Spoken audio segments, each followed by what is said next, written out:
È toccato ad Arianna, vigile del fuoco del distaccamento di Conegliano, a smassare l'ennesimo tetto ventilato devastato dalle fiamme.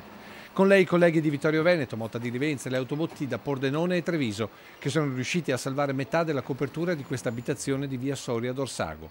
Dell'altra rimangono tavole annerite, guaine strappate e fuse, tanti coppi rotti, ma soprattutto l'inagibilità per un appartamento sui tre che compongono l'edificio. E tutto per il surriscaldamento di questo camino. Canna fumaria, solito purtroppo, e ha compromesso tutto il tetto. Tetto ventilato anche questo? Tetto ventilato anche questo, sì. Danni ingenti alla copertura ma limitati per gli interni, considerando che l'appartamento non era arredato. Qualche problema per l'altra abitazione con i residenti che con tutta probabilità passeranno il Natale nell'abitazione dei parenti. Va registrato che seppur ci siano stati danni alle cose, nessuno si è fatto male.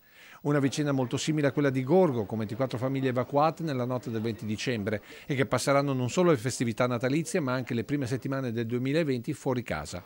E tutto con un comune denominatore, il tetto ventilato in legno e il camino surriscaldato. La fuligine prende fuoco, porta la temperatura a elevarsi fin oltre i 1000 gradi centigradi e in prossimità del tetto, dove chiaramente passa tutto il calore che proviene dalla combustione interna della camera fumaria, lì se ci sono tavole vicine o se c'è qualche problema legato a materiali combustibili nelle vicinanze, questi prendono fuoco. Io consiglierei almeno una volta all'anno, ogni 60-70 quintali di legna, che sia fatta una verifica alla canna fumaria.